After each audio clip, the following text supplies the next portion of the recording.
Corona संक्रमण के रफ्तार पर ब्रेक लगने का नाम नहीं ले रहा है। मामलों में लगातार इजाफा हो रहा है।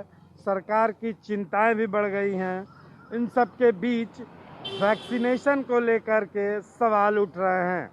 देखिए, कोरोना का जो वैश्विक महामारी जो दूसरी बार आई है पूरे देश में और बिहार में, यह दुर्भाग्यपूर्ण है और इससे लड़ाई सभी को लड़ना चाहिए और सभी पार्टियों को मिलकर जो है इस पर काम करना चाहिए। लेकिन अंततः निर्णायक निर्णय जो है सत्ता में बैठे, कुर्सी पर बैठे लोग लेते हैं।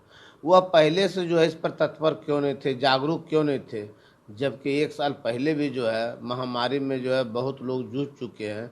फिर भी ये लोग जो है इस पर कोई ध्यान नहीं देने का काम किए, झूठ का ढोल बजाने का काम करते थे। कोरोना में हम जो है बहुत एक्टिव हैं, हम सब व्यवस्था क्यों, तो कहाँ व्यवस्था है? आज जो है ऑक्सीजन नहीं मिल रहा है, आज डॉक्टर्स नहीं हैं। आप सैनिक से जो है डॉक्टर मांगने का काम करते हैं, तो आप 15-17 साल से किए क्या? सुशासन का ढोल आप पीटने का काम क्या किए? आपका हर एक व्यवस्था चरमराया हुआ, दवा नहीं है आपके पास।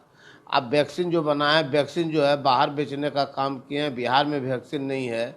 आप जो है प्राइवेट हॉस्पिटल जितने को आप कोविड-19 में आप रजिस्टर्ड किए हैं, सभी लोग 35,000 40,000 रुपया पर बेड लेने का काम कर रहा है। तो आप कर क्या रहे हैं माननीय मुख्यमंत्री जी?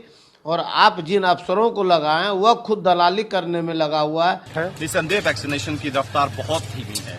खास करके शहरी इलाके में तो वैक्सीन अवेलेबल है, लेकिन ग्रामीण क्षेत्रों में अभी तक वैक्सीन नहीं पहुंच पाया है, जिससे कोरोना पर काबू पाने में बहुत दिक्कतों का सामना करना पड़ रहा है। इसलिए हमारे नेता ने सर्वदलीय बैठक में भी आज अनुरोध किया है महामहिम राज्यपाल से कि गांवों तक वैक्सीनेशन होना चाहिए, जांच की रफ्तार बढ़नी चाहिए, तभी हम कोरोना को रोक पाएंगे, नहीं तो स्थिति भयावह है। सबसे जरूरी बात यह है कि जो प्राइवेट हॉस्पिटलों में जो लोग जा रहे हैं कोरोना के पेशेंट, उनको प्राइवेट हॉस्पिटलों के द्वारा लूटे जा रहे हैं। सरकार को उस पर नज़र रखनी है, उसको तय करना चाहिए। जो ऑक्सीजन कम हो रहे हैं, जो वेंटिलेटर कम हो रहे हैं, इस पर चर्चा करनी चाहिए। और लॉकडाउन कर देने से कोई रोग खत्म होने वाला नहीं है। लॉकडाउन की अपनी प्रक्रिया है और सरकार जब जैसा चाहेगी वो उसके चैन को तोड़ने के लिए करेगी। दिखता है कि सरकार सतर्क नहीं थी। जब बार बार विशेषज्ञों के द्वारा कहा जा रहा था कि सेकेंड वेव आएगा, तो सेकेंड वेव की आपकी तैयारी क्या थी? और तैयारी अगर थी तो फिर इतनी धीमी गति से वैक्सीनेशन क्यों हो रहा है?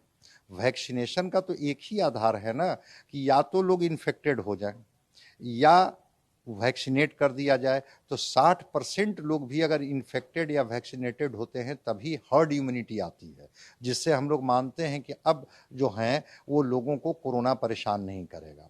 लेकिन जितनी रफ्तार धीमी है, मैं तो बता रहा हूं कि देश के 3 राज्य जो सबसे अधिक वैक्सीनेशन में कामयाब हो रहे हैं वो गुजरात हैं, केरल हैं और कर्नाटक हैं। मात्र वहाँ 5-5.5% वैक्सीनेशन हुआ है। बिहार में तो करीब 55 लाख वैक्सीनेशन हुआ है। अब सोचिए कि इतनी बड़ी आबादी का राज्य, इतनी कम संख्या में वैक्सीनेशन हो रहा है, कैसे हम लोग हर्ड इम्यूनिटी की तरफ जाएंगे? दूसरी तरफ ये जो स्ट्रेन आया है अभी तक आइडेंटिफाई नहीं हुआ है कि ये कौन सा स्ट्रेन है। ये ब्राज़ील का स्ट्रेन है कि इटली का स्ट्रेन है कि अमेरिका का स्ट्रेन है।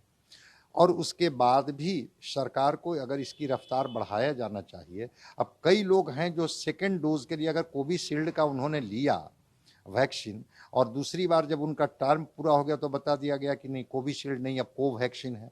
तो आखिर कोविशील्ड को तो आपको पहले से व्यवस्था करके रखना चाहिए था कि ताकि जब दूसरे डोज का समय है तो उनको दे करके आप उनको इम्यून कर दीजिए। तो कहीं ना कहीं से वहाँ दिखती है सरकार की जो सक्रियता दिखनी चाहिए थी वो सक्रियता दिख नहीं रही है। चौथी चीज, अस्पताल में बेड अब फुल होने लगे हैं। तो अस्पताल में बेड फुल होने लगे हैं और वहाँ की जो अव्यवस्था है वो अव्यवस्था कहीं ना कहीं से डराती है। रेमडेसिविर आउट ऑफ मार्केट हो गया है, मार्केट में मिल नहीं रहा है। वैक्सीनेशन के जरिए ही कोरोना पर काबू पाया जा सकता है। बिहार में वैक्सीनेशन की रफ्तार धीमी है। तमाम राजनीतिक दलों के नेता भी ये मानते हैं कि ऐसी परिस्थिति में वैक्सीनेशन को और तेज करने की ज़रूरत है। रंजीत, ईटीवी भारत, पटना।